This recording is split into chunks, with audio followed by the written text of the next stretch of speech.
participação. Vamos começar, então, a nossa primeira oficina do programa de mestrado em Direito Processual e Cidadania, da Unipar.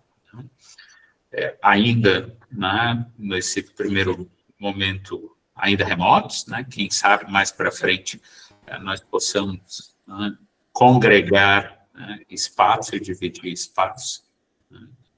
E essa nossa primeira oficina do mestrado tem um viés um pouco diferente, Alguns dos acadêmicos já me conhecem ou conhecem um pouco da caminhada, Eu transito muito pelos direitos humanos e muito pelos direitos fundamentais, e em razão disso, a gente procura efetivamente alguns temas que não sejam tão estritamente vinculados à questão só do processo de vocês, para poder discutir algumas questões também vinculadas ao nosso viés de cidadania que a gente trabalha no nosso mestrado.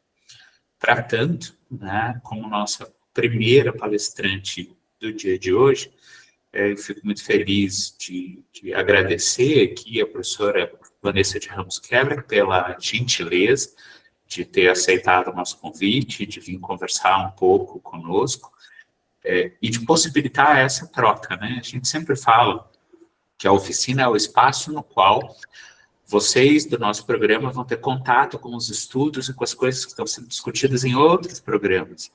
E vão poder trocar figurinhas, poder fazer perguntas, verificar a estrutura ou formas ou métodos, caso queiram. Podem ficar à vontade. Eu vou, antes de passar a palavra para a professora Vanessa, eu vou passar o título da fala, bem como de um breve currículo. A fala da professora Vanessa na tarde de hoje é a cidadania da União Europeia, da democratização jurídica à gênese de uma democracia participativa transnacional. A professora Vanessa é doutoranda em ciência jurídica pela Univale, minha alma mater, também passei por lá alguns anos atrás, num processo de dupla titulação com a Universidade de Perugia, lugar maravilhoso, sinto muita falta de ir até lá e visitar o professor Maurício. Mestre em Ciência Jurídica pela Univale, mestre em Direito da União Europeia pela Universidade do Minho, em Portugal, e bacharel em Direito em Administração Pública, servidora do Ministério Público de Santa Catarina. Professora Vanessa, seja muito bem-vinda. Esses são os nossos acadêmicos, pode ficar à vontade para fazer a sua fala, a sua explanação, e depois para trocar algumas ideias com eles. Então, obrigada, professor, Boa tarde a todos, a todas. Eu quero iniciar agradecendo, o convite do professor Bruno para participar, então, dessa primeira oficina, de pesquisa do mestrado de vocês, que é Direito Processual e Cidadania. Eu fico muito honrada e muito feliz por fazer parte desse momento, E eu espero, de alguma forma, contribuir um pouquinho nessa jornada acadêmica de todos vocês, Eu acredito muito nesses momentos de troca, E eu espero que a gente tenha aqui mesmo uma troca, que vocês também possam intervir, participar, perguntar, enfim, Então, obrigada, professor Bruno, E um agradecimento também para deixar registrado para a minha orientadora, a professora Carla Piffer, que é sua colega e que fez, então, a conexão entre mim e o professor Bruno, tá? Então, o professor já me apresentou um pouquinho, Então, eu sou doutoranda em Ciência Jurídica pela Univale, em dupla titulação com a Universidade de Perugia, na Itália, para onde eu pretendo ir no final desse ano, se tudo der certo. E dentro do programa de pós-graduação em Ciência Jurídica da Univale, a minha pesquisa ela se situa na área de concentração do constitucionalismo, transnacionalidade e produção do direito, e dentro de um projeto de pesquisa do curso que é de Democracia e Estado no século XXI, que a gente trabalha transnacionalidade e assimetria, tá? Então, eu me propus a falar aqui para vocês um pouquinho sobre alguns resultados que eu encontrei durante a minha pesquisa de mestrado, e que serviu como base ou como embrião para a tese que eu estou desenvolvendo agora durante meu doutorado, Então, eu pesquiso, já há um tempo, sobre a democracia, sobre transnacionalidade. Então, a minha ideia é, a partir da observação, de experiências vivenciadas no âmbito da União Europeia, pensar novas formas de participação, de cidadania, do exercício da democracia, de forma a trazer, ou tentar trazer, ou aproximar os cidadãos nos processos de decisão, nas arenas de participação, de definição de políticas públicas, etc. Tá? Então, eu vou tentar passar aqui de forma breve para vocês um panorama sobre o desenvolvimento e sobre o atual status da cidadania na União Europeia. Tá? Então, já dando início à minha fala, né, a ideia de cidadania que eu quero trazer para vocês, ou que eu quero convidar vocês a pensar e a refletir hoje, é a ideia que o Habermas nos apresenta, tá? Para ele, os direitos de cidadania, eles são, sobretudo, direitos de participação e de comunicação políticas, né? Então, na visão dele, esses direitos, eles são liberdades positivas, né? Porque não tem a finalidade de garantir uma liberdade contra coações externas, mas sim uma relação direta de uma participação em uma prática comum que possibilite aos cidadãos que eles se tornem sujeitos políticos responsáveis na construção, então, de uma comunidade de pessoas realmente livres e iguais, né? Então, nessa concepção do Habermas, a finalidade do processo político acaba indo muito além do controle de atividade do Estado por parte dos cidadãos, né? E deixa de ser, ou deixa de representar uma mera função ali de como ele mesmo usa nas palavras dele, uma dobradiça entre Estado e sociedade, né? Porque nessa concepção, a relação com o exercício dos direitos políticos, com a participação em sociedade, ela ganha uma relevância muito maior, né? Então, a cidadania, ela vai muito além do vínculo que um indivíduo tem com o Estado, em razão do seu nascimento ou de laços sanguíneos, né? Nessa concepção, a cidadania é o que vai garantir a esse indivíduo a sua integração na sociedade, né? A proteção dos seus direitos fundamentais e, principalmente, a sua liberdade de participação, então, na arena política e nos debates de formação de opinião pública e também de direcionamento de políticas, né? Então, vai estar muito ligado com o sentimento de pertencimento que esse indivíduo tem na sua comunidade, tá? Então, essa introdução sobre essa ideia de cidadania que eu quero que vocês guardem, para ao final a gente resgatar ela, né? Quando eu terminar de trazer ou de apresentar, então, esse panorama sobre como se desenvolveu e em que pé está a cidadania no âmbito da União Europeia. Bom, a União Europeia, ela é uma ordem política supranacional, tá? Atualmente ela é integrada por 27 Estados-membros, e em uma perspectiva histórica, a origem da União Europeia, ela está diretamente relacionada com a busca pela paz no continente europeu, né? A gente sabe que a Europa foi, e no momento, infelizmente, ainda é, né, palco para muitos conflitos, para muitas guerras, disputas de território, enfim. Então, especialmente ali, após aquele contexto da primeira metade do século XX, né, após o fim da Segunda Guerra Mundial, essa ideia de uma união entre vizinhos e inimigos históricos, né, ela acaba se consolidando com o propósito, então, justamente de frear as guerras e de reconstruir aquele continente que estava arrasado, né. Então, a União Europeia, ela surge inicialmente como uma união de mercado que é voltada para a necessidade de controlar as indústrias do carvão e do aço, né, que eram primordiais para a manutenção da guerra, né? Então, a comunidade ali que se estabeleceu primeiramente com o Tratado de Paris em 1951, mas de uma forma mais robusta a partir do Tratado de Roma em 1957, que estabeleceu a então Comunidade Econômica Europeia. Essa união ela foi adquirindo um caráter não apenas econômico, mas ela também começou a ganhar um caráter social, caráter político, financeiro, né? E foi evoluindo, então, ao longo das décadas que se seguiram, até a estrutura que a gente tem hoje na União Europeia, que possui um enfoque especial ali para o reforço justamente da eficiência e da legitimidade democrática dessa união, né? Que se desenhou nesse ponto de uma união mais política, inicialmente com o Tratado de Maastricht, em 92, que eu vou falar mais à frente um pouquinho mais sobre ele, né? E que chegou, então, passou ali por mais 2 tratados, de Amsterdã e Nice, até chegar ao Tratado de Lisboa, que é hoje conhecido como o Tratado da União Europeia, né? Então, nesse processo de evolução da União Europeia, para que a gente possa entender, né, como é que é essa estrutura jurídico-política que se assenta na União Europeia, que é extremamente complexa, né, a gente tem que deixar de lado um pouquinho as ideias de instrumentário que a gente tem como base no Estado Nacional, né, porque a União Europeia ela não é só um superestado alargado, ela não replica as funções do Estado, porque, ao contrário disso, ela tem que assentar os anseios e as estruturas de 27 Estados-membros, né? Então, cada um entrega uma parcela pequena da sua soberania, né, em troca de outros benefícios, né, de trocas financeiras, políticas, econômicas, sociais, de proteção mesmo entre eles, né?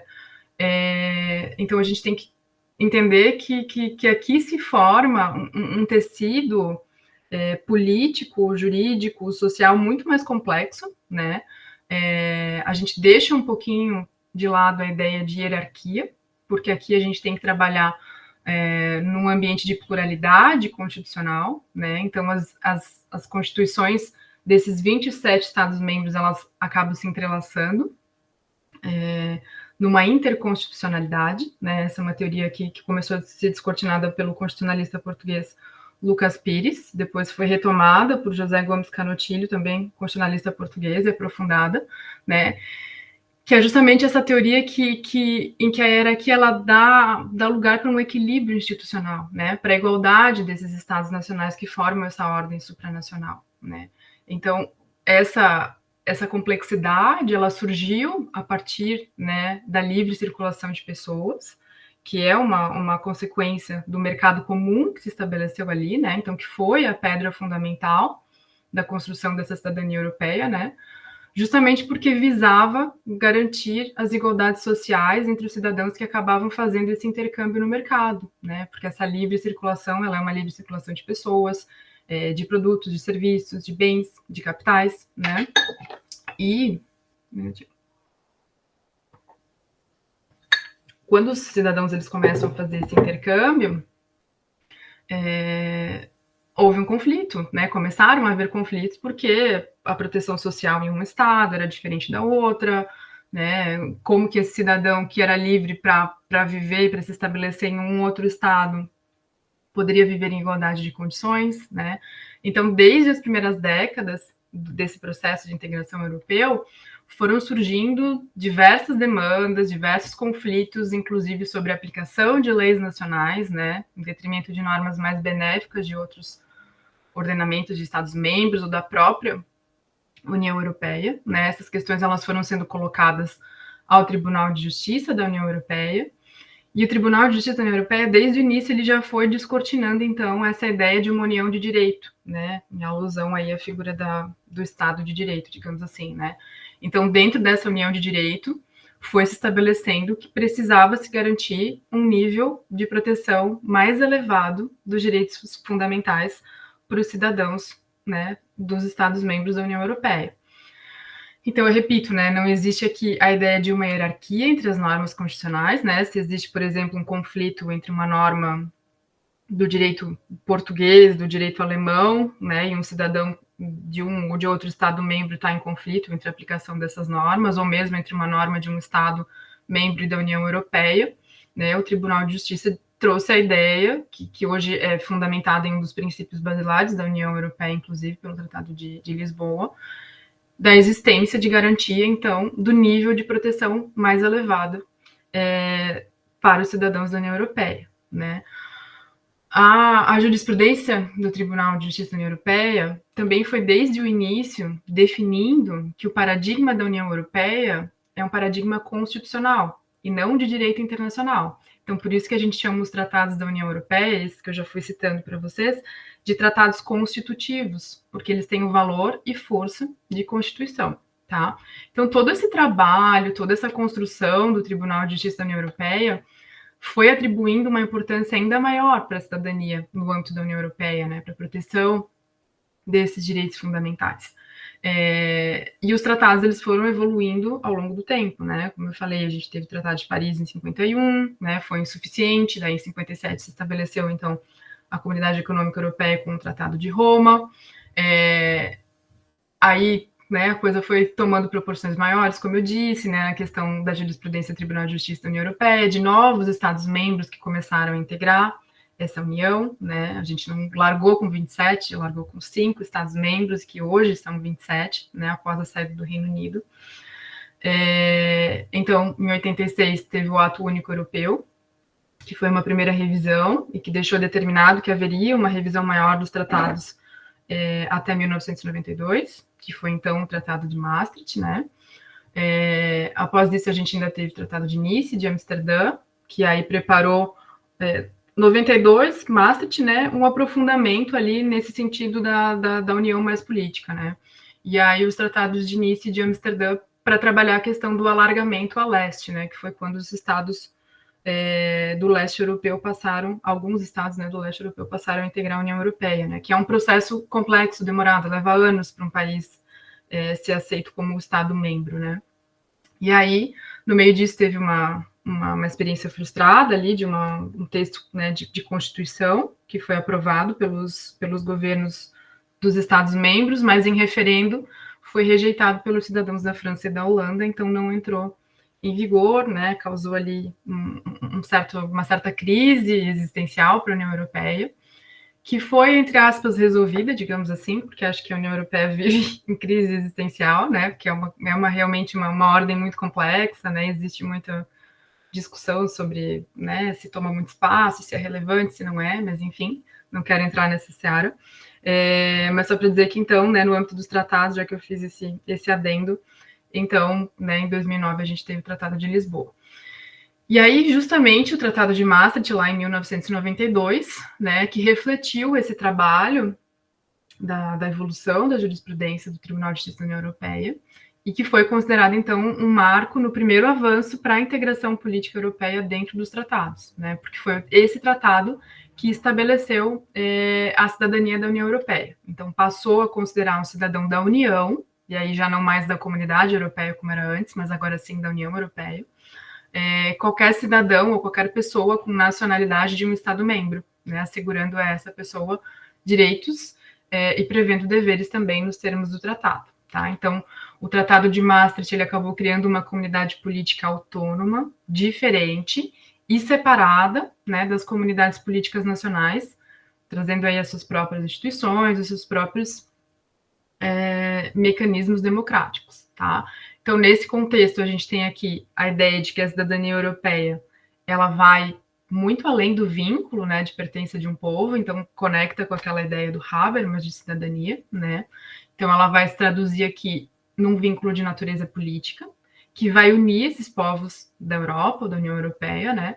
E que decorre desse compromisso recíproco que cada Estado-membro assume de abrir as suas comunidades políticas, né, aos outros cidadãos europeus e de construir, então, uma nova forma de solidariedade cívica, né, e também política à escala europeia. Eu acho que é importante ressaltar que esse vínculo ele não demanda a existência de um povo na forma, né, daquela ideia que a gente traz de hegemonia, né, de um povo, mas que vai se fundamentar na existência de um espaço político europeu, né, de onde, como eu falei ali, surgem direitos e deveres, né, e ter sempre em mente que no âmbito da União Europeia, esse debate em torno da cidadania, ele se desenvolveu paralelamente e até acabou se confundindo justamente com o debate sobre a proteção dos direitos fundamentais, né, foi isso que serviu de base para esse aprofundamento da União Europeia, para uma união não apenas de mercado, né, mas para também uma união que acrescenta ali, então, uma integração política, né. Aí, retomando um pouquinho a questão dos tratados aqui, então, né, se Maastricht foi esse marco inicial da integração política da União, né, se ele que instituiu a cidadania europeia, a gente pode dizer que o Tratado de Lisboa, que, como eu disse, né, é hoje chamado de Tratado da União Europeia, e está em vigor desde 2009, ele significou mais um avanço nesse sentido, né, porque ele estabelece de forma expressa o funcionamento da União Europeia nos termos de uma democracia representativa, tá?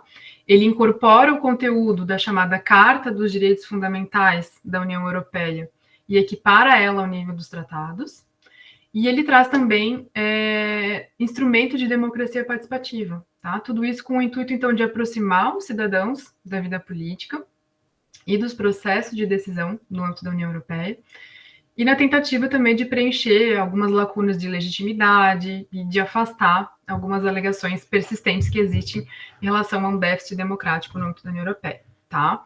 Então, nesse contexto, né, nesse universo novo, né, nesse admirável mundo novo que a União Europeia nos apresenta, né? São muitas inovações, né? Inovações que a própria supranacionalidade exige, né? Então, surge ali, nesse momento, com o Tratado de Lisboa, essas ferramentas de democracia participativa transnacional, né? E é que eu gostaria de apresentar para vocês hoje, trabalhar um pouquinho a ideia, a chamada Iniciativa de Cidadania Europeia, também conhecida como ICE, em português, né? Que surge, então, como esse instrumento pioneiro de democracia participativa transnacional, né? Visando contribuir, então, o funcionamento democrático da União Europeia por meio da participação dos cidadãos na sua vida democrática e política, tá? Então, o que é essa Iniciativa de Cidadania Europeia?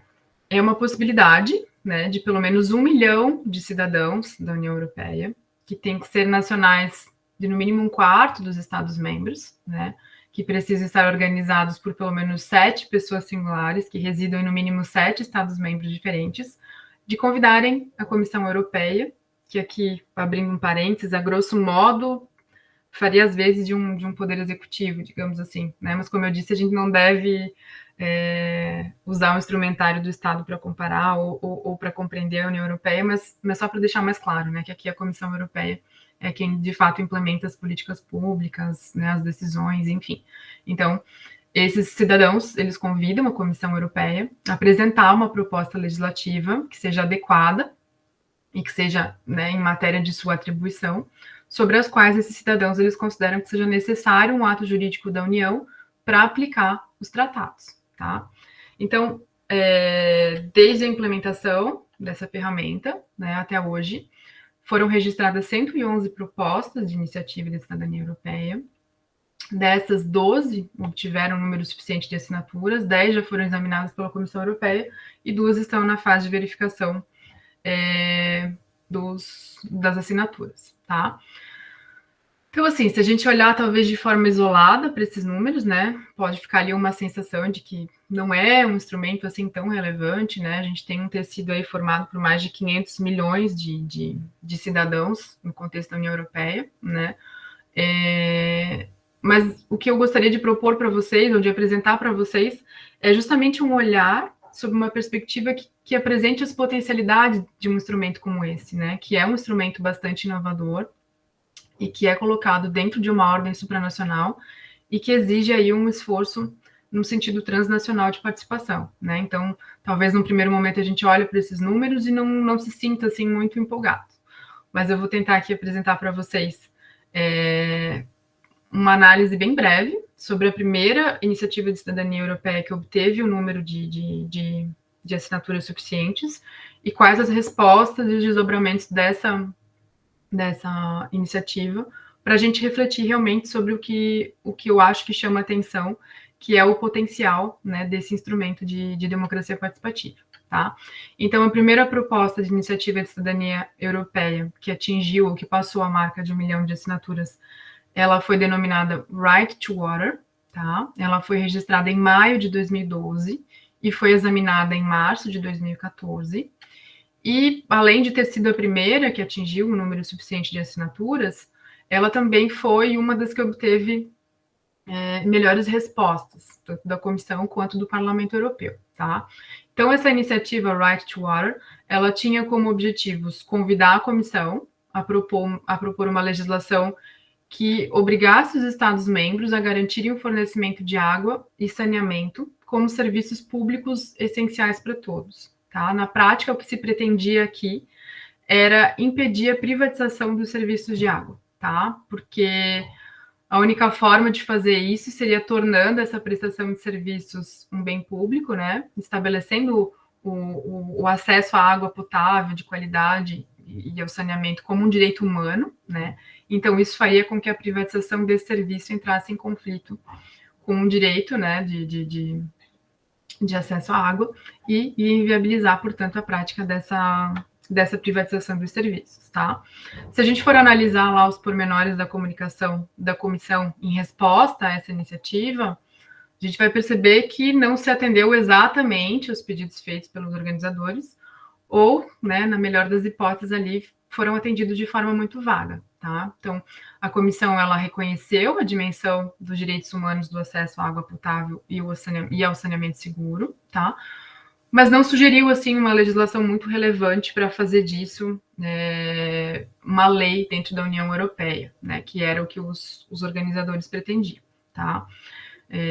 Além disso, a maioria das ações propostas pela comissão se baseou já nos esforços que já existiam no âmbito da União Europeia, então não ficou muito claro se de fato eram medidas adaptadas a essa iniciativa, né, ou se era só uma continuação do que já tinha sido adotado pela comissão em relação a esse assunto, tá? Quanto ao objetivo central, que era impedir a privatização dos serviços d'água, né? A comissão mencionou a exclusão da água da diretiva de concessões, que estava em trâmite na União Europeia na época, e também da legislação sobre compras públicas, tá?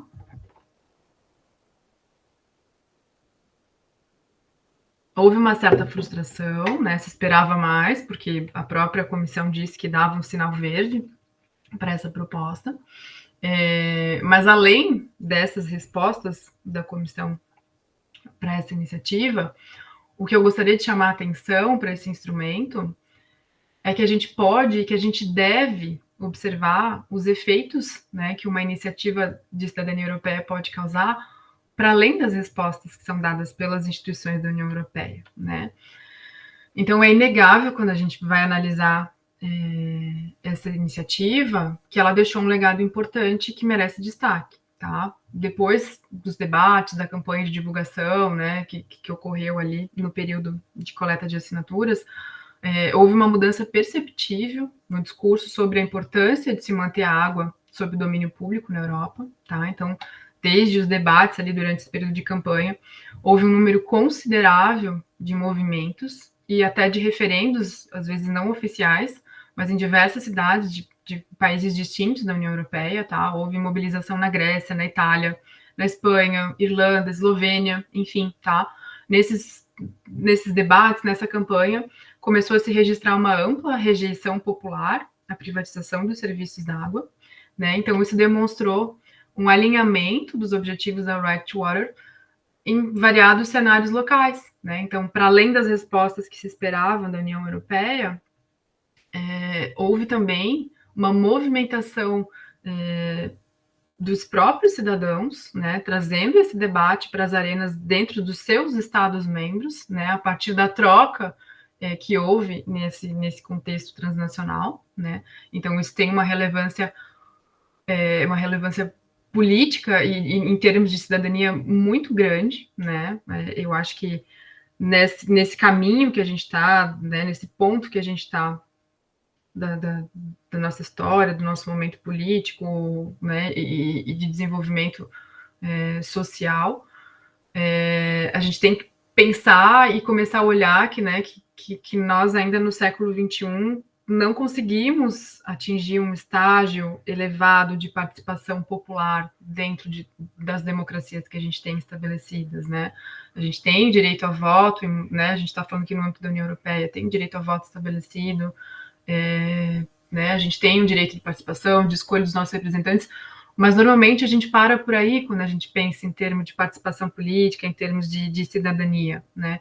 E eu acho que trazer os cidadãos para refletirem e para debaterem sobre os temas que eles acharem que têm importância. Depois eu vou mostrar para vocês um pouquinho dos temas que são abordados ou que já foram objeto de proposta de iniciativa de cidadania europeia, para perceber assim como o que a gente tem que estimular e o que essa ferramenta é capaz de fazer é justamente essa troca, esse intercâmbio, essa mobilização social que, de certa forma, vai acabar refletindo em mudanças políticas, né? A partir do momento que os governantes ou que as instituições percebam que um tema é caro para a população, que ela consegue se mobilizar em torno de um ideal, de um tema, de um assunto, né? Isso também acaba reverberando. E eu acredito muito que o desenvolvimento da cidadania e da democracia no século XXI precisa passar por esse estágio, né? A gente precisa aprender a debater de forma saudável, de forma né, mais racional, mais consciente. A gente precisa construir essas pontes, essas conexões. Acredito que a gente precisa fazer isso dentro dos nossos estados, mas não só, né? Porque a gente vive um mundo globalizado, a gente vive um mundo conectado, então a gente sabe que o que afeta alguém aqui vai reverberar em outros cenários, né? Então essas trocas entre cidadãos de países diferentes que conseguem chegar a um consenso, perceber a importância de determinado assunto, eu acho que é o grande trunfo e eu acho que é a grande riqueza desse instrumento de democracia participativa que se coloca aí no âmbito da União Europeia, né? Então, esse assunto acaba tomando espaço na agenda política das instituições da União Europeia, mas pode também reverberar dentro da esfera dos Estados nacionais, tá? Em termos práticos ou legais, é importante destacar que quando é apresentada ou aprovada, ou quando se atinge o número de assinaturas necessárias para uma iniciativa de cidadania ser analisada pela Comissão Europeia, ela não fica obrigada a acatar, né, aquele tema, mas ela tem que responder de maneira fundamentada aos organizadores as medidas que ela pretende ou não tomar e por que ela vai ou não tomar aquelas medidas, tá? Então, a intenção aqui do legislador europeu foi de conferir aos cidadãos, a partir dessa iniciativa, poderes semelhantes aos que dispõem os membros do Parlamento Europeu, do Conselho, né? Esse poder de solicitar à Comissão, então, que submeta a sua apreciação, né, essas propostas legislativas que são apresentadas, esses temas que são apresentados, né, e que responda de maneira fundamentada se vai apresentar ou não alguma proposta em relação a isso, tá? Então, essa ferramenta, ela foi estabelecida como uma ferramenta para alimentar o processo legislativo, né, não para contornar, justamente por isso que ela não pode e não deve ser vinculativa, né, não deve obrigar a Comissão Europeia a acatar, né, mas ela cria esse mecanismo institucional que é capaz de canalizar essa contribuição política dos cidadãos para as instituições que são responsáveis pelo processo legislativo, tá? Além disso, né, a configuração legislativa dela também permite que os membros do comitê de cidadãos, né, que são os responsáveis ali por apresentar a proposta, que eles tenham acesso direto ao parlamento para discutir essa proposta, né, então isso possibilita que um grupo de cidadãos ao menos tente sensibilizar o parlamento ou alguns de seus membros a adotarem ou promoverem os seus objetivos, né, que isso também vai aumentar as chances de alcance e de mobilização em torno do objeto daquela proposta, tá?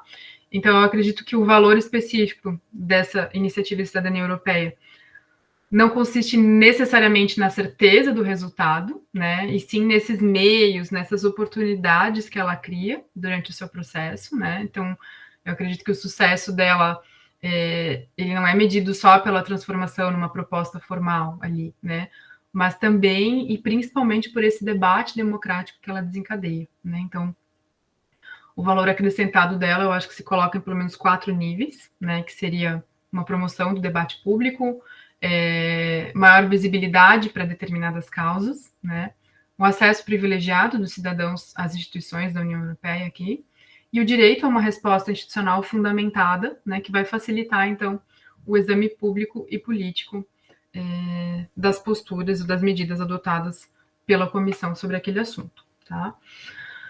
E aí, por fim, aqui já me encaminhando para o final da minha fala, né, eu queria ressaltar que é claro que não é um instrumento democrático perfeito, né, a gente sabe que perfeição e democracia nem costumam andar lado a lado, né, é claro que esse instrumento ele pode e tem espaço para muitas melhorias no seu funcionamento, né, se a gente for estudar ele a fundo, a gente vai perceber isso, né, ele também carece de uma certa compreensão dos cidadãos sobre o seu verdadeiro espírito, né, sobre esse valor pretendido para essa ferramenta, né, então eu acho que essa ideia pode ser melhor difundida, né, dos potenciais e das respostas e dos movimentos que pode causar para além daquilo que a União Europeia vai dar como resposta àquela demanda, né, e aqui também eu apresentei para vocês a análise de uma proposta, né, então é claro que aqui, né, eu trouxe o que eu encontrei de aspectos positivos, né, mas é lógico que também houve muitas frustrações, né, que houve reclamações, porque pretendiam resultados maiores no âmbito da União Europeia, e por isso também eu acredito que as instituições da União, elas podem e devem melhorar suas posturas, né, elas podem ser mais responsivas, né, enfim, é um esforço bastante grande dos cidadãos para conseguir fazer ou trazer para o período de votação uma campanha de iniciativa de cidadania europeia, então acho que isso merece um esforço, Mas eu acho que tendo aquela ideia de cidadania que eu trouxe lá no início para vocês, né, aquele direito de participação, aquele direito de influenciar na agenda política, né, na construção desse espaço de troca entre os cidadãos, eu acho que é uma ferramenta que tem um potencial enorme, que merece ser valorizado e que pode e que deve ser melhor explorado pelas próprias instituições da União Europeia, tá? Eu não sei, eu tenho aqui, eu poderia compartilhar com vocês a página para vocês darem uma olhadinha na quantidade de temas que já foram tratados. Deixa eu ver se eu acho aqui. Isso aqui. Aparece para vocês?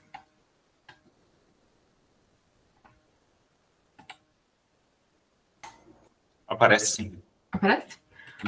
Bom, então a gente tem aqui a página inicial, né? É só para mostrar para vocês aqui a quantidade de temas mais variados que tem, né? Aqui as iniciativas que os cidadãos podem apoiar, tem toda uma plataforma, né? Um sistema de cadastro que já foi, né?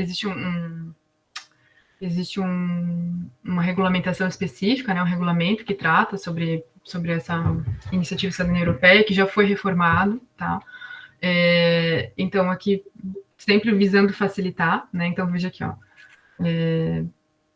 os temas, né? Vão de aborto, vão de informações sobre ônibus, vão sobre, né, meio ambiente, que mais aqui, ó? Tem bastante coisa sobre meio ambiente, sobre, né, parar a tortura no tratamento degradante nas fronteiras da Europa, preservação da educação, da cultura, da língua e das tradições ucranianas.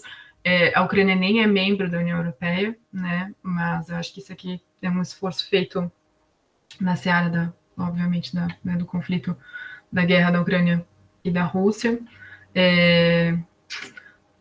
Das que foram respondidas aqui, tem temas também relacionados ao aborto, à proteção de animais, proteção de abelhas, proteção de minorias. Então, assim, é bem amplo, bem variado o espectro, né, de assuntos, né?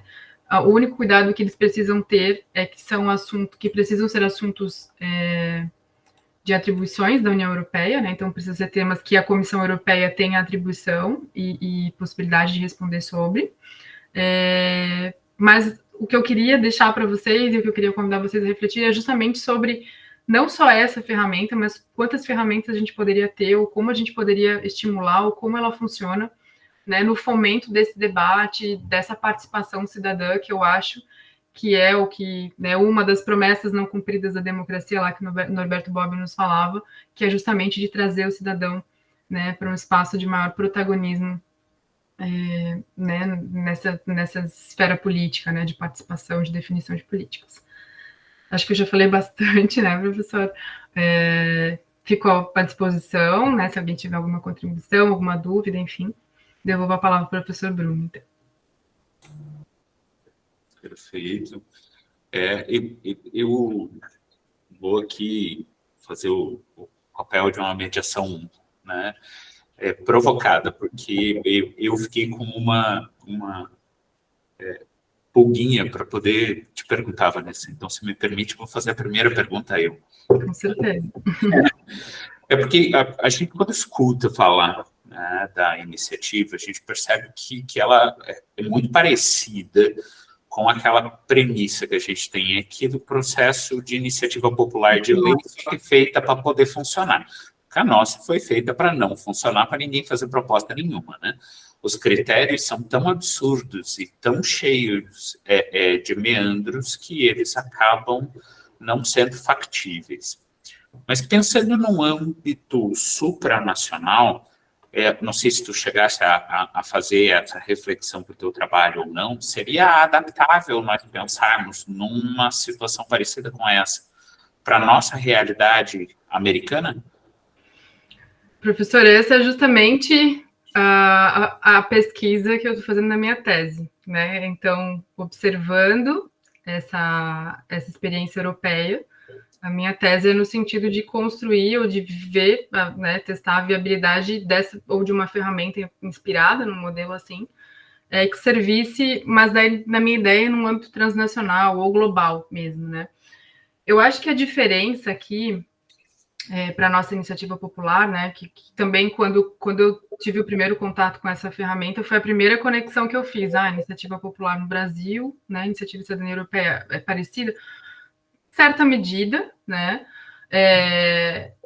a gente vê assim, ó, em 2011, né, entrou em vigor o Tratado de Lisboa em 2009, né, que instituiu essa ferramenta. Levou 2 anos para eles conseguirem fazer a regulamentação, né, o regulamento que instituía ou que trazia todos os pormenores ali sobre o funcionamento dessa ferramenta. Houve muita queixa, muita reclamação nos primeiros 10 anos, porque era difícil também. Tu imagina se para a gente, numa escala nacional, é complexo apresentar, né, uma proposta de iniciativa popular. Imagina ali quando a gente fala que a gente tem que envolver 1/4 dos Estados-membros, que a gente precisa de pelo menos representante em 7 Estados-membros diferentes, né? Então, assim, simples não é, né? Mas eu acho que os números mostram ali que os cidadãos conseguem, né, lançar a mão dessa ferramenta. Poucas atingem um número de assinatura suficiente. Eu entendo que ainda há pouca difusão e pouco conhecimento sobre esse valor agregado, que eu acho que seria o fundamental. Eu acho que a gente, quando pensa nessas ferramentas, eu acho que a gente precisa começar a pensar além do resultado esperado, né? Eu acho que a gente vai mirar lá na frente e, com certeza, a vontade é que haja uma mudança legislativa ao final, mas eu acho que a ideia é que crie-se um debate, um ambiente tão profícuo e tão profundo sobre determinado tema, que mesmo que num primeiro momento as autoridades ou os legisladores, ou enfim, resistam a tratar daquele tema, eles vão ser obrigados a começar a incluir na agenda política, eles talvez sejam começados, né, comecem a ser obrigados a refletir isso. Eu acho que é sempre complexo, né? Tenho certeza que não é simples, né? Estou desenvolvendo esse raciocínio para ver, né, qual é a viabilidade, como é que a gente pode ou poderia encontrar formas, em que esfera que a gente poderia encontrar formas, né? Não penso só na realidade nossa, local aqui, América Latina ou América, penso numa transnacionalidade global mesmo, assim, né? Juntar pessoas de várias partes do globo. Não sei se, de repente, a ONU pode ser um canal ou não, eu tenho meu pé atrás com isso. Acho que, de repente, a gente poderia começar a pensar em criar fóruns de participação cidadã mesmo, né? Não politicamente estabelecidos, mas de uma maneira mais livre, enfim. Né? Eu acho que é um caminho tortuoso e complexo, mas que eu acho que a gente precisa dar o start nesse tipo de reflexão, nesse tipo de ferramenta, porque a gente precisa, né, ter um protagonismo maior, porque a gente se sente cada vez mais distante, né, de onde se tomam as decisões que nos afetam diretamente, né? Isso é uma marca do nosso tempo, né? A gente se sente afetado todos os dias por decisões que a gente não sabe de onde parte, por que vem, enfim, né? Eu acho que os cidadãos precisam começar a se organizar para debater e para demonstrar também aquilo que eles têm preocupações, né? Por isso que eu até fiz questão de mostrar ali que os temas são variados, né? De proteção das abelhas, a questão do aborto, conectar as capitais europeias com trens de alta velocidade. Então, são demandas práticas, são demandas que não são tão práticas, né? Mas que todas, de certa forma, afetam as pessoas a ponto delas quererem que as autoridades se manifestem sobre aquilo, né? Na forma de uma lei ou na forma de outros atos, enfim. Não sei se eu respondi, se o professor quer dar mais uma... Não, é perfeito. Quando a gente pensa, né, hoje, na grande insatisfação que a gente tem com o regime democrático, de que, né, não necessariamente você compõe a maioria, isso é uma coisa que todo mundo que está numa determinada minoria acaba reclamando, bem como, né, de não transformar a estrutura numa ditadura da maioria sobre as minorias. Sim. Então, a gente está sempre procurando mecanismos de fazer com que a população tenha uma participação um pouco maior, mais direta e efetiva dentro desse processo, no entanto, sem alijar a própria estrutura de uma democracia. Sim. Então, quando a gente pensa, né, até os mecanismos de freios que a gente tem aqui, os mecanismos de freio que tem lá, são razoavelmente parecidos. A gente exige essa difusão, essa dispersão em várias unidades, até para que possa estabelecer esses critérios de não ser, né, o desejo de um país com uma população maior do que a dos outros, né? E são situações que acabam impactando alguns dos pedidos também, e aqui para os nossos alunos entenderem um pouco melhor, porque é muito difícil você falar em acrescentar determinados países dentro da estrutura europeia. Então, toda vez em que alguém fala assim, a Ucrânia entrando na União Europeia, você já para um pouquinho, né? Porque a quantidade de população na Ucrânia é tão grande, a estrutura é tão grande, e que isso traria um impacto para o equilíbrio que eles encontraram até esse momento muito grande. E é a mesma discussão que acontece com outros países que já tentaram, Turquia, sem entrar aí nos aspectos de diferenças culturais que acabam afetando também.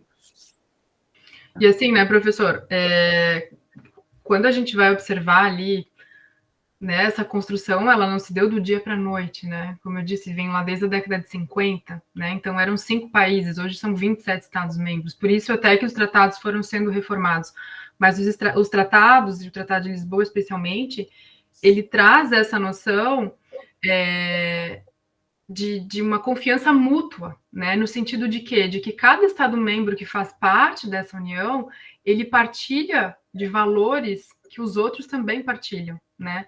E ainda assim, né, todos tendo consciência, assinando, passando por um longo processo, leva anos para um país entrar na União Europeia, ainda assim existe muito ruído lá dentro, né? Hoje a gente tem no leste europeu, especialmente, casos bem complicados, né?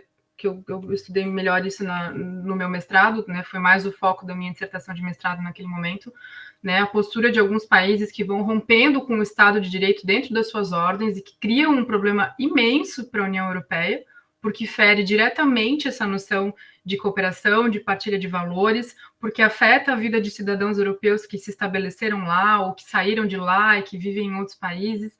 Então, assim, é uma organização muito complexa, né? A gente não pode falar em hierarquia, a gente tem que falar em partilha de bens, em partilha de valores, em princípios, né, de cooperação, de confiança, de lealdade. Então, é uma estrutura bem, bem complexa, né?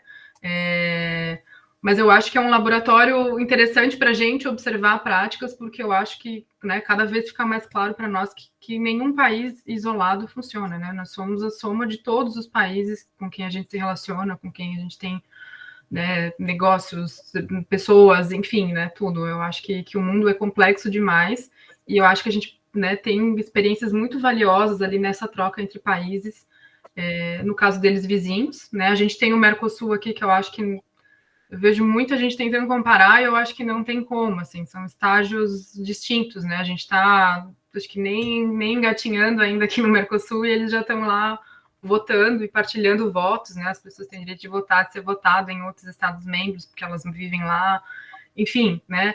Tudo que eles comem, tudo que eles consomem tem regulamentação da União Europeia, então a União Europeia tem muitos braços, né? Ela tem tentáculos enormes que vai permeando a vida dos cidadãos e buscando, né, partilhar, manter a Europa, eu acho que num protagonismo no mundo, porque se cada país isolado é muito pequeno, né, dificilmente teria um impacto grande, mas quando a gente fala em União Europeia, né, em termos de influência política, em termos de influência de ideias ainda, né, de poder econômico juntando todos, a gente fala numa figura política muito forte, né, isoladamente talvez a maioria dos países não seria desse calibre, né. Então é isso, né? É complexo trazer esse sistema dentro de um país, mais ainda alinhar dentro de uma ordem supranacional, né? Mas eu acho que essa experiência é muito valiosa, eu acho que a gente precisa começar a olhar e garimpar melhor essas ideias para que a gente possa, né, trazer realmente para que a gente comece a se sentir parte das decisões, ou para que a gente comece a influenciar ou sentir que de alguma forma a gente influencia, né? Pelo menos na agenda política, nos debates, enfim, né? Acho que as redes sociais são um campo complexo também, a gente pode entrar nesse tema em outro, né, em outro momento, outra oportunidade, porque poderiam ser um espaço, né, para canalizar essas coisas, mas a gente vê que está tomando um rumo mais difícil, né? Que ali daí já entra, né, essa falta de transparência, falta de, como é que eu posso dizer?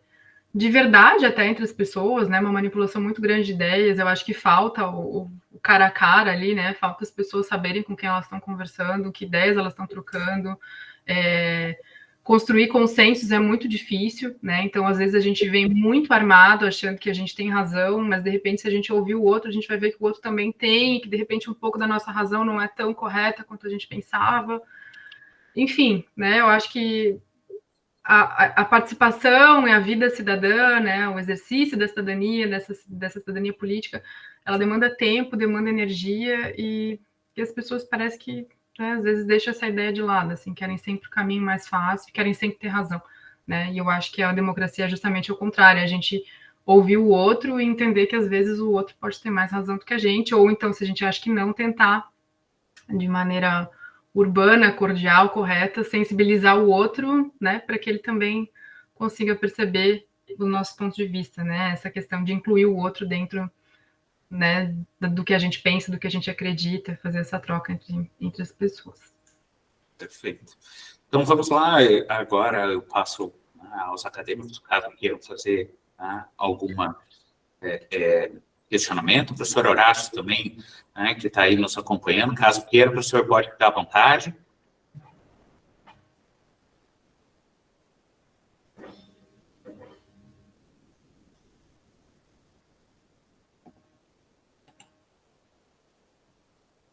Pela cara do professor Horácio, ele tentou habilitar o microfone, mas não conseguiu.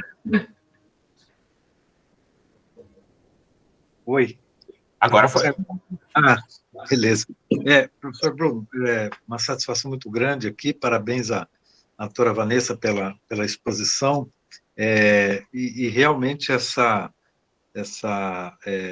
forma como a comunidade europeia se formatou demonstra uma grande maturidade dos países envolvidos, né? Tendo em vista que cada um necessita da aprovação do outro, até mesmo as decisões no Tribunal de Estrasburgo retratam que matérias relevantes dos países são levadas a uma corte, e essa corte decide, né, de forma a compatibilizar os integrantes da comunidade europeia.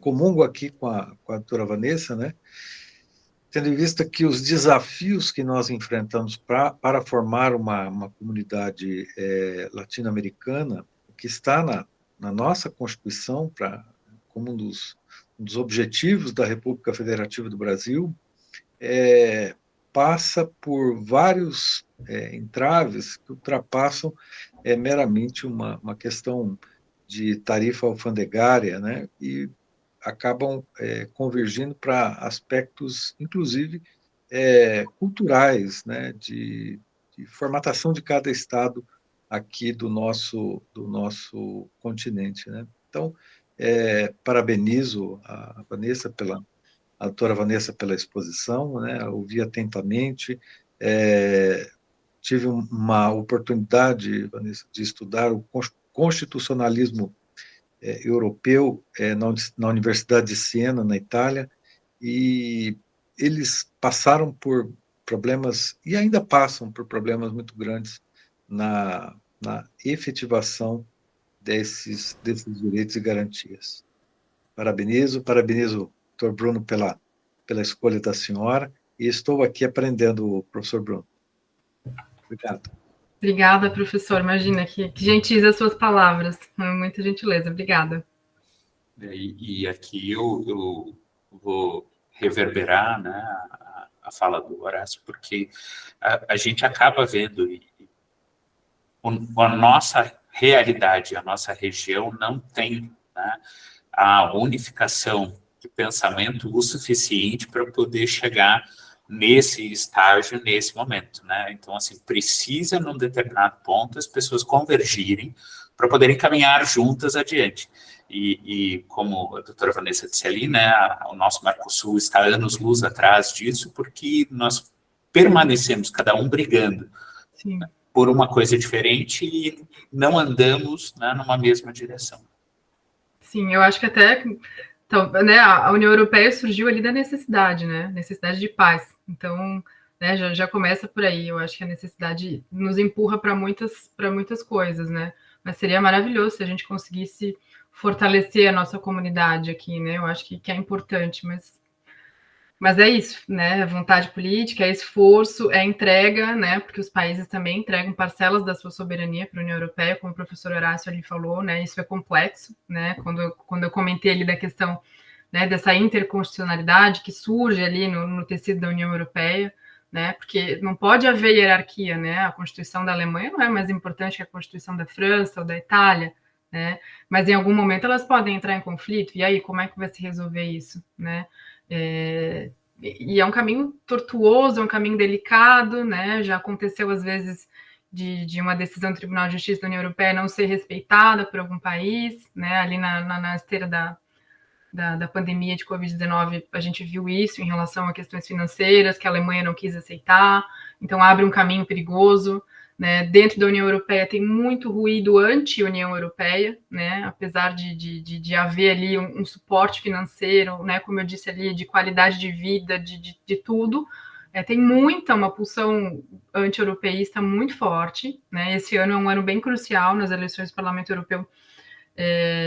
Pode haver ali até uma possibilidade de implosão, né? Porque muitas forças anti-Europa estão ganhando força dentro desse contexto da União Europeia, né? Então, assim, é uma construção, é uma batalha constante, né? Todos os dias se reafirmando, todos os dias entendendo que aquela união é melhor do que cada um seguir o seu caminho, né? E a gente aqui ainda não chegou nessa compreensão, né? Aqui, não, eu, né? Primeiro eu. Então vai ser difícil, né? Mas enfim, eu sou adepta da ideia de que a gente tem que ter mais trocas entre os países, que a gente precisa dessa solidariedade, que a gente precisa de proximidade, né? Eu acho que a gente só tem a ganhar. Mas é realmente um caminho difícil, né? A gente dá alguns passos para frente e muitos atrás, assim. Então, é uma longa estrada. Perfeito. Algum dos acadêmicos quer fazer alguma intervenção, alguma pergunta ou algum comentário? Podem ficar à vontade.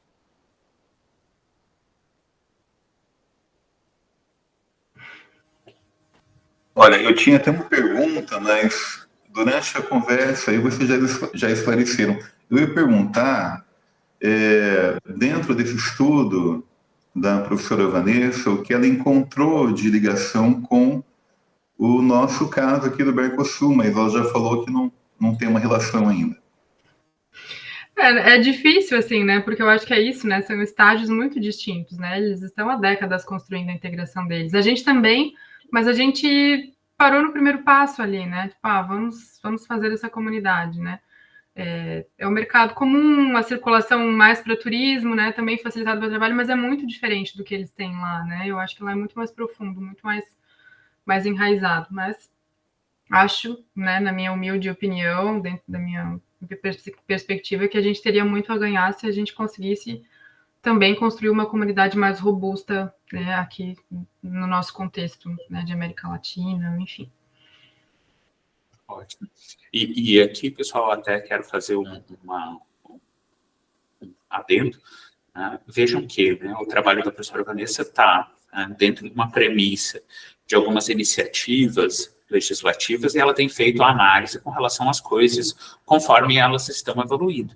Vocês também não precisam fazer trabalhos que sejam só eminentemente teóricos, vocês também podem verificar as estruturas, proposições, né, ou efetivamente como as coisas têm sido entendidas, né? Então, a gente tem caminhado na área do direito já há algum tempo, né, por essas pesquisas que tenham também um viés de aplicabilidade prática e que estejam voltadas, né, à atividade que estejam contemporaneamente acontecendo.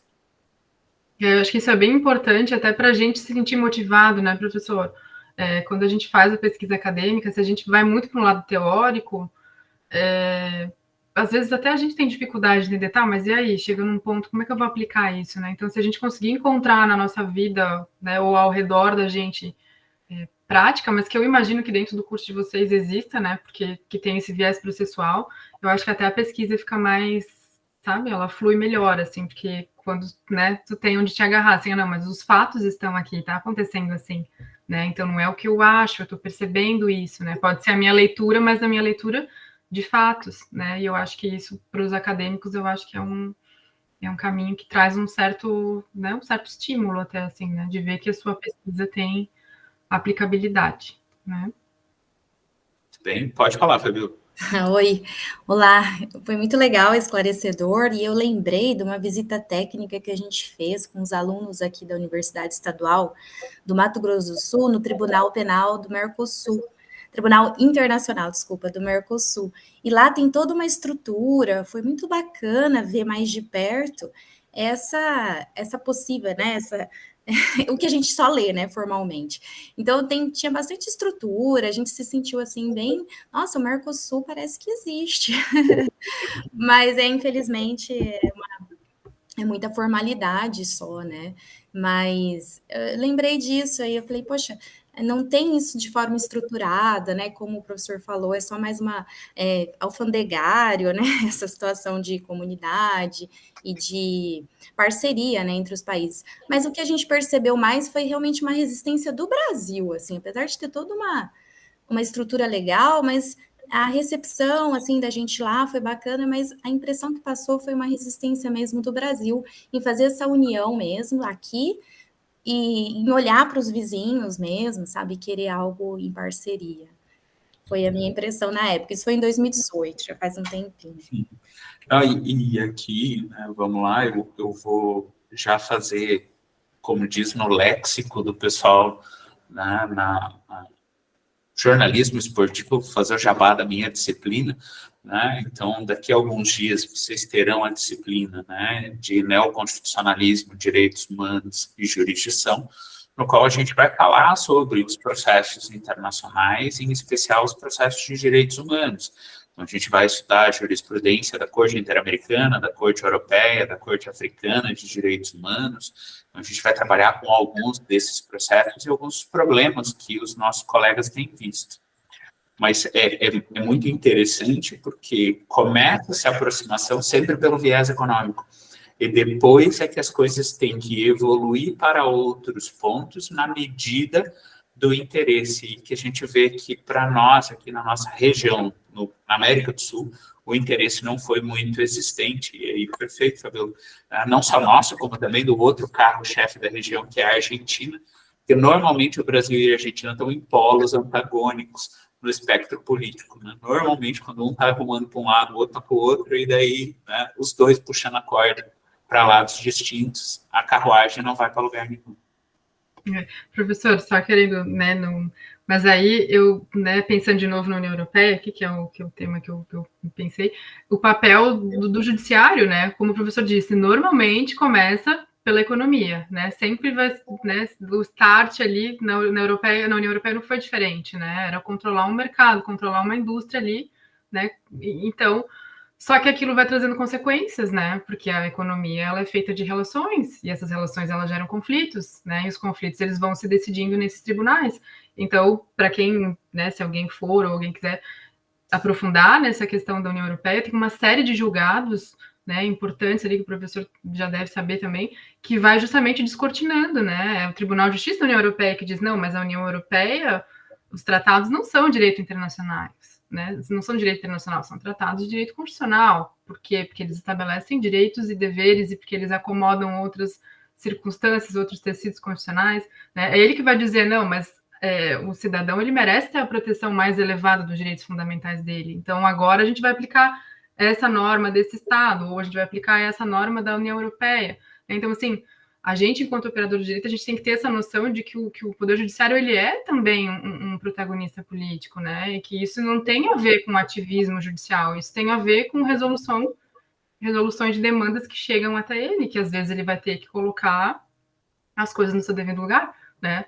Seja pela circunstância, como era aqui no caso de uma comunidade que não poderia haver hierarquia entre os tribunais, porque os tribunais nacionais eles estão em pé de igualdade, né? Mas eles podem ter diferenças entre eles. E a União Europeia também não está acima, né? Embora se fale no primado do direito da União Europeia, quer dizer, na preferência de aplicação das normas da União Europeia, não quer dizer que sempre elas vão prevalecer, né? Se o ordenamento de um Estado-membro for mais benéfico para o cidadão, é isso que vai ser posto em prática. E essa construção da jurisprudência ou do Poder Judiciário foi tão forte que refletiu nos tratados políticos, né? Então, assim, essa noção assim de colocação dos poderes do legislativo, do executivo ou do judiciário, né, ela vai se descortinando e ela ganha contornos mais relevantes quando a gente pensa também em contextos para além dos estados nacionais, né? Eu acho que isso que é o brilhantismo do direito, assim, né? Que a gente tem essa capacidade também de ver transformação política e social a partir da atuação do Poder Judiciário ou dos legisladores, que são, ao fim e ao cabo, também operadores de direito, né? Porque eles fazem as leis, então, né, o direito está ali no centro de tudo, né? Eu acho que isso que é o brilhante da nossa área, assim. Legal.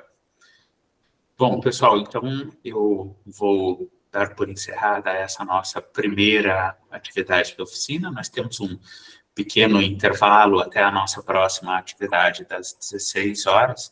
Nós vamos manter o mesmo link, né, até para facilitar para todos. Eu só vou interromper a gravação para que a gente possa fazer o recorte de cada uma das falas. Muito obrigado, professora Vanessa, pela gentileza. Muito obrigado por ter aceitado o nosso convite. Quando vir a professora Carla Piffer, mande o meu abraço para ela. Imagino que acontecerá na Itália, né? Sim, está indo para lá, né? E que possamos no futuro, então, né, nos encontrarmos presencialmente para poder trocarmos algumas ideias. Eu agradeço demais mesmo, tá? Um momento muito bacana, gentileza de vocês, né, terem feito o convite, fico muito honrada mesmo. Desejo aí uma ótima oficina, uma ótima jornada acadêmica, de muito sucesso, de muita felicidade para todo mundo, né? E eu fico à disposição, né? Se alguém tiver interesse em aprofundar o tema, trocar ideias, enfim, o professor pode passar meu contato e fico à disposição de todo mundo para o que precisar, tá bom? Obrigada, um ótimo final de semana, uma ótima oficina, tudo de bom para todo mundo. Um abraço. Obrigado. Tchau, tchau. Tchau.